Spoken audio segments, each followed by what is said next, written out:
Bismillahirrahmanirrahim. Assalamualaikum warahmatullahi wabarakatuh.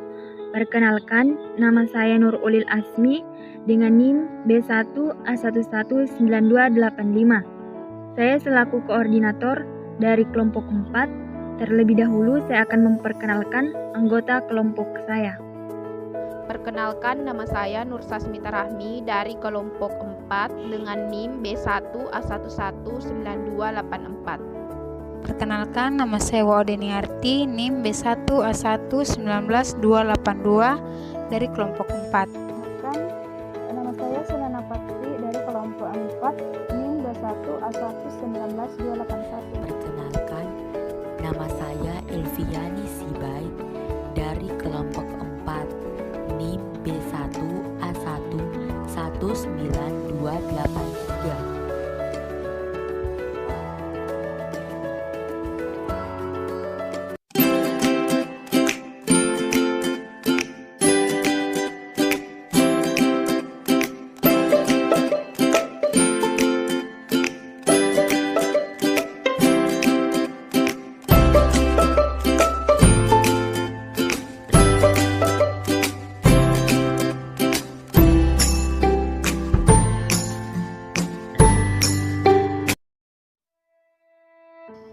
Makanan, minuman, obat tradisional, sediaan non-steril, serta kosmetik merupakan suatu sediaan yang berasal dari hewan, tumbuhan, mineral, maupun dari zat-zat kimia sintetik.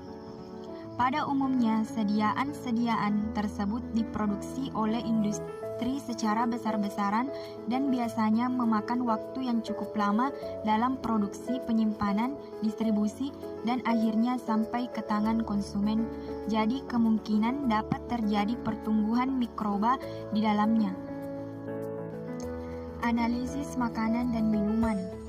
Berbagai macam uji mikrobiologis dapat dilakukan terhadap bahan pangan, meliputi uji kuantitatif mikroba untuk menentukan daya tahan suatu makanan, uji kualitatif bakteri patogen untuk menentukan tingkat keamanan, dan uji indikator untuk menentukan tingkat sanitasi makanan tersebut. Adanya mikroba di dalam makanan dan minuman tersebut tidak diinginkan karena akan menyebabkan perubahan organoleptik sediaan, apalagi jika makanan dan minuman tersebut akan masuk ke dalam tubuh. Demikian pula dengan makanan atau minuman yang berasal dari bahan alami. Kemungkinan pencernaannya dapat ditimbulkan pada waktu pengolahan melalui tangan atau peralatan yang tidak steril atau melalui bahan mentah. Oleh karena itu, kualitas mikrobiologis dari makanan dan minuman merupakan suatu masalah yang penting dan sangat perlu diperhatikan. Berdasarkan hal tersebut, maka dilakukan suatu eksperimen, yaitu uji mikrobiologis pada bahan makanan dan minuman dengan menguji mikroba yang terdapat pada makanan dan minuman tersebut secara kualitatif maupun kuantitatif. Obat tradisional. Analisis obat tradisional. Obat tradisional adalah bahan atau ramuan yang berupa bahan tumbuhan, bahan hewan, bahan mineral, sediaan galenik atau campuran dari bahan tersebut yang secara tradisional telah digunakan untuk pengobatan berdasarkan pengalaman. Sistem pengobatan tradisional yang mayoritas melibatkan tumbuhan untuk menyembuhkan penyakit, dan lebih dari 80% penduduk dunia menggunakan obat herbal untuk mendukung kesehatan mereka. Pengujian cemaran mikroorganisme dalam sediaan obat tradisional meliputi angka lempeng total, uji kapang atau kamir, serta uji most probably number untuk menguji adanya bakteri coliform dan uji cemaran mikroorganisme patogen seperti Escherichia coli, Salmonella sp, Pseudomonas aeruginosa, Staphylococcus. Analisis sediaan steril. Sediaan injeksi merupakan sediaan steril yang bebas dari kontaminasi pirogenik, endotoksin, partikulat, stabil secara fisika, kimia, dan mikrobiologi, isotonis, dan isohidrolisis. Salah satu bentuk Sediaan yang sering digunakan adalah injeksi menurut Farmakope Indonesia edisi 4. Injeksi umumnya berupa larutan obat dalam air yang bisa diberikan secara intravena dan dikemas dalam wadah 100 ml atau kurang. Sediaan steril injeksi dapat berupa ampul atau berupa vial. Adapun syarat sediaan steril adalah sterilitas, bebas kontaminasi pirogenik dan endotoksin, bebas partikulat, stabil secara fisika, kimia, dan mikrobiologi, isotonis dan isohidrolisis. Tujuan utama pembuatan sediaan steril adalah mutlak tidak adanya kontaminasi mikroba. 4. Analisis kosmetik.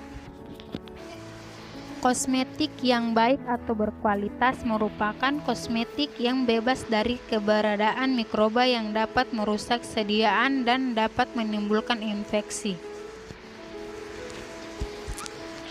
Jenis kosmetik meliputi krim perawatan kulit, lotion, bedak lipstik, kutex, perias muka dan mata, minyak rambut, lensa kontak, perawatan rambut, deodoran, produk perawatan bayi, perawatan rambut, sabun mandi, serta semua produk perlengkapan mandi.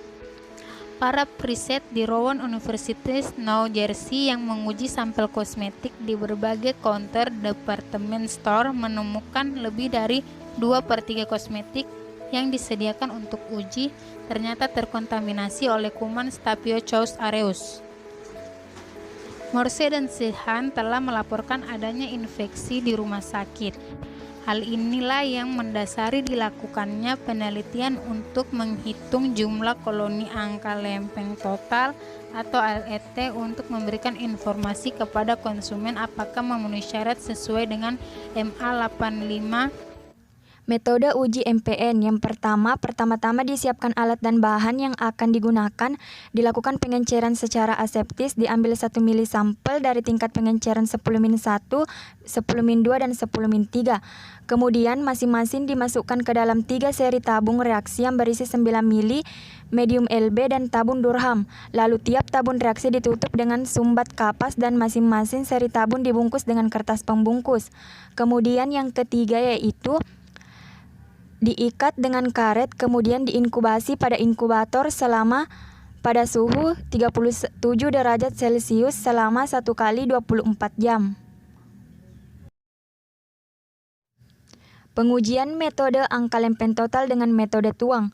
Yang pertama, sampah yang telah diencerkan dan dihomogenkan sesuai dengan derajat kontaminasinya dipipet 1 mili ke dalam 9 mili larutan pengenceran untuk memperoleh pengenceran berikut sampai pengenceran yang sesuai. Kemudian tahap yang kedua yaitu tiap pengenceran dipipet ke dalam cawan Petri steril atau duplo dan selanjutnya dituang medium Na cair dengan suhu 45 derajat Celcius dan dihomogenkan dengan cara diputar kanan dan kiri, kemudian dibiarkan sampai beku. Diinkubasi pada suhu 35-37 derajat Celcius selama 24-48 jam. Selanjutnya diamati dan dihitung jumlah koloninya. Pengujian angka lempeng jamur dengan metode tuang. Yang pertama yaitu sampel diperlukan seperti pada ALT bakteri, hanya di sini mediumnya dipakai medium PDA atau Sapek Dox agar. Kemudian yang kedua yaitu suhu inkubasinya adalah 20-25 derajat Celcius selama 5-7 hari. Mengenai analisis makanan, minuman, obat tradisional, sediaan steril, dan kosmetik. Lebih dan kurangnya mohon maaf. Terima kasih. Wassalamualaikum.